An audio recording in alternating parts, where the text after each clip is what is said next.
Welcome back to our channel. I'm Jess. I'm Lori, and this is Just and Lori TV. So today we have a video for you. This video is about how to be a good clinical student. We have some tips on things you can do when you're in clinicals, ideas on how to be more productive in clinical, and how to prepare yourself when you go to clinicals. So first we'll start off with the rules for clinical. You need to be prepared. That means that you have your stethoscope, you have a pen light, sometimes that's required. You need to have a pen and notepad. This one is just like a plain notepad that you can write down anything that comes up. You need to have a watch. And make sure it's, it comes like this. It's in the analog, so you can count when you're like taking a patient's heart rate.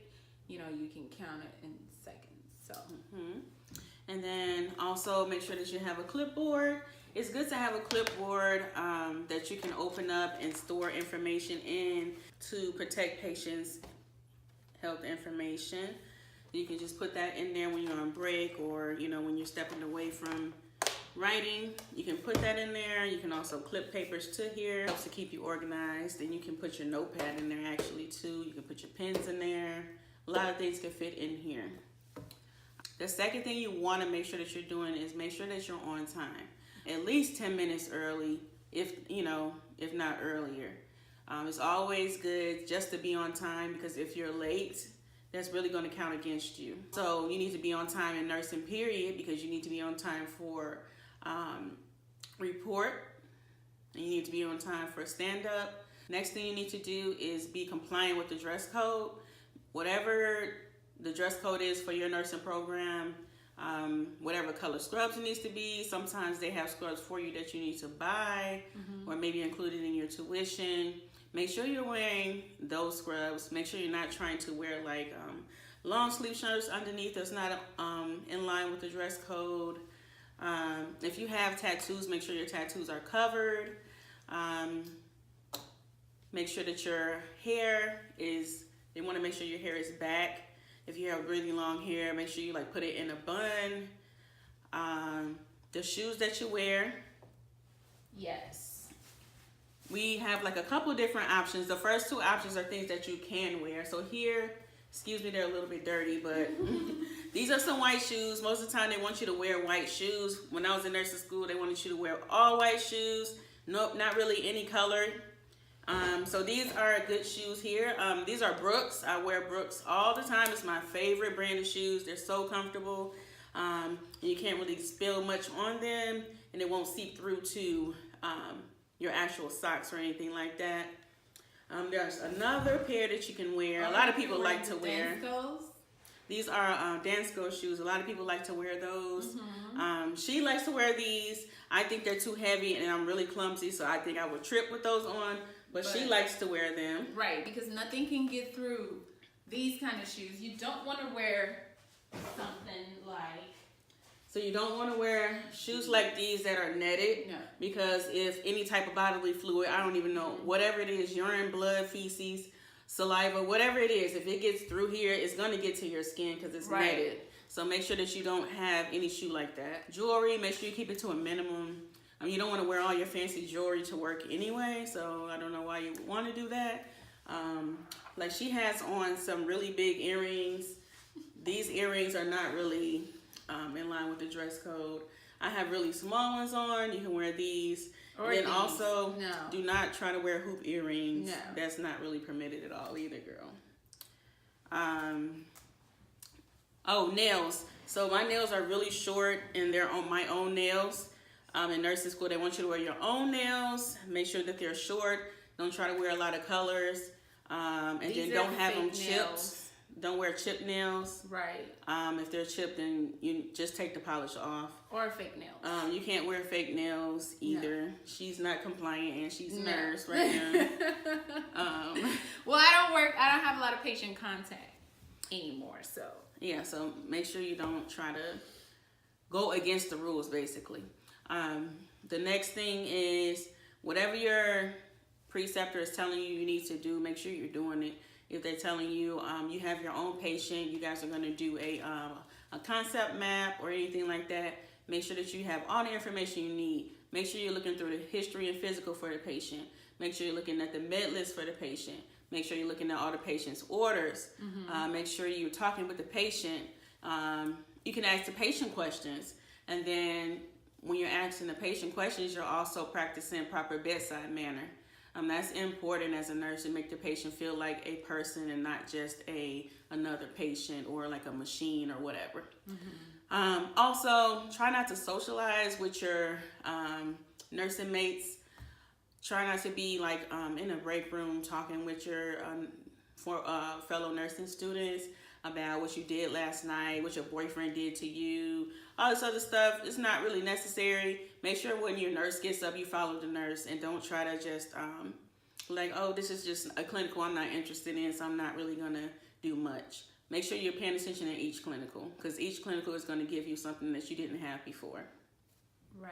So we're going to go through some tips on things you can do, how to just model yourself after, the nurse. So if you come in the morning and your nurse gets report, if you're not there while they get report with each other, that's okay. But when you are, pay attention to how nurses are giving report with each other. So that's when they use the S-bar. Some nurses are more experienced, so sometimes they don't use the S-bar. S-bar is like a structured way of getting the full picture of the patient.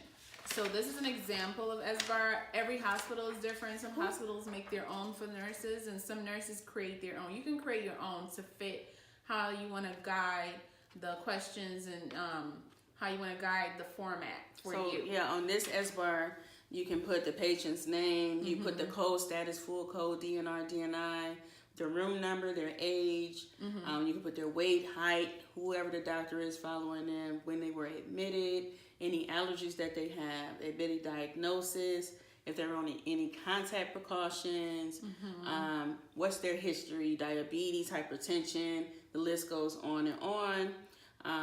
And then you also can do like physical assessment information. Do they have edema? What's their heart rate been like? If they're on like any tele floor, what's their tracings been? If they had any x-rays, any labs, any consults that they're having, like neuro assessments you're gonna do. How alert and oriented are they? Are they on room air, oxygen, bedside commode, Foley? Any wounds that they have, are they independent? Do they need assistance? What type of diet are they on? If they have any drains or any extra tubing, what time their meds are due, any results from the diagnostics test that they've already had, what are their lab values, BUN, creatinine, very important, what IV they have, what site it's on, is it patent, what type of drips do they have, if they have a fistula or a PICC line, what drip rate is going for the patients, and then also the plan. What is their plan? What treatments are they going to be getting? Any inpatient, outpatient treatments? This S-bar sheet really covers a lot. Sorry, it's not that straight. The printer didn't really really straight. But it's still effective. It's not straight. Yeah. But this really covers a lot of information that you're going to need for yourself to get your day organized. Like everybody has different S-bar sheets. And then as you go along, you'll get more familiar with your own type of style, which you know you need to put down for your patient. But it's a good tool to have these. And then I know you can Google different S-bar sheets and just look through them and see which one would be the best fit for you and whatever specialty that you're in. Right. So as you can see, S-bar goes through the system, each system, of a patient. So that's how you can guide how to ask questions and whatnot. Also learn how to give medicine.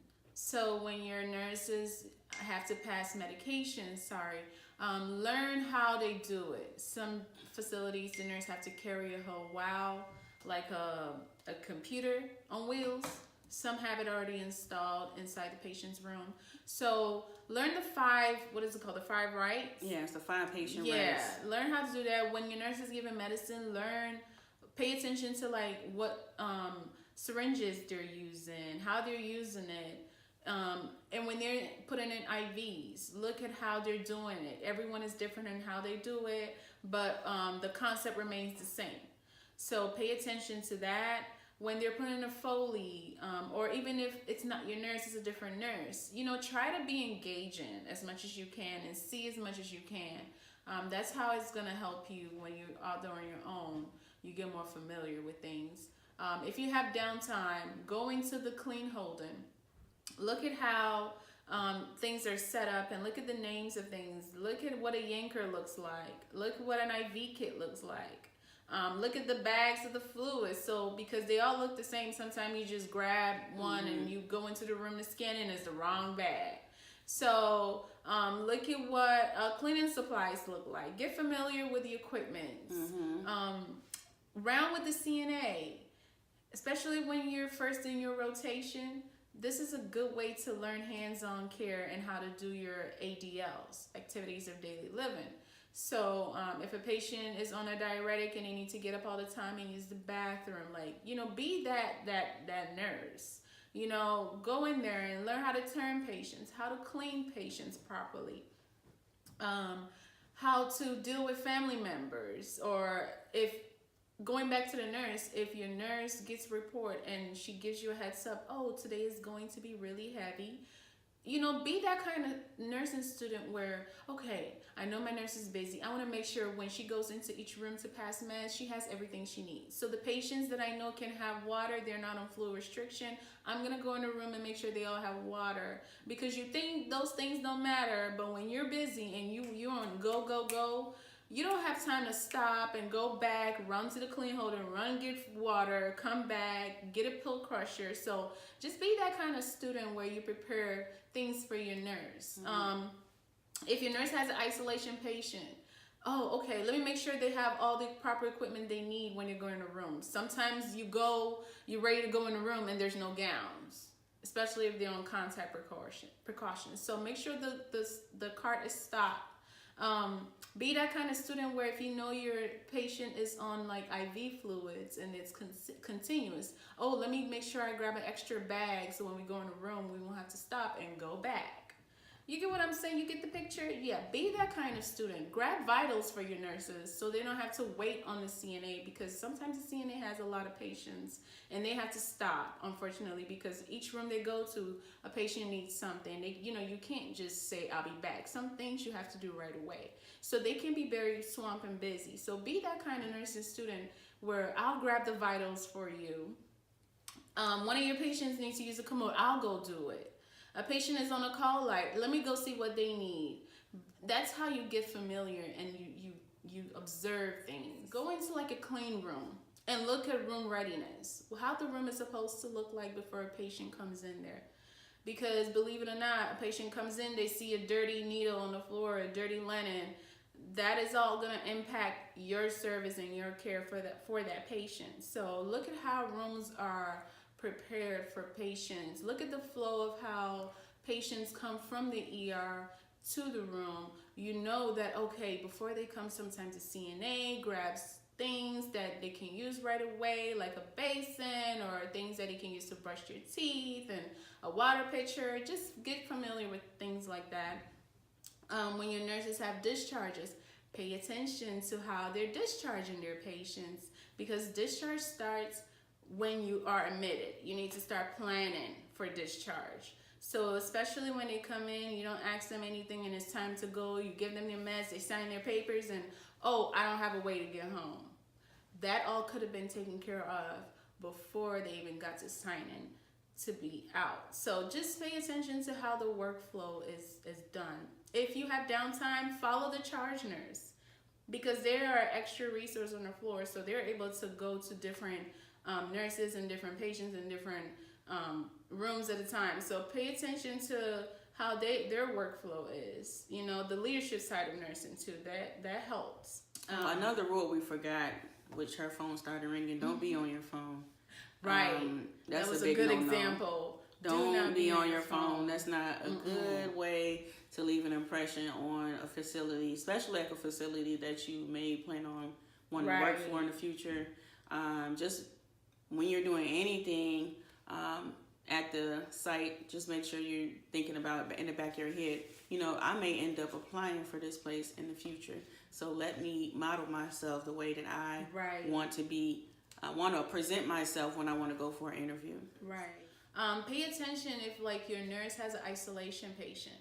It's as easy as, oh, we need a sign, like the proper signage to use for patients that are on precautions, safety, fall risk, fluid restriction. Pay attention to stuff like that.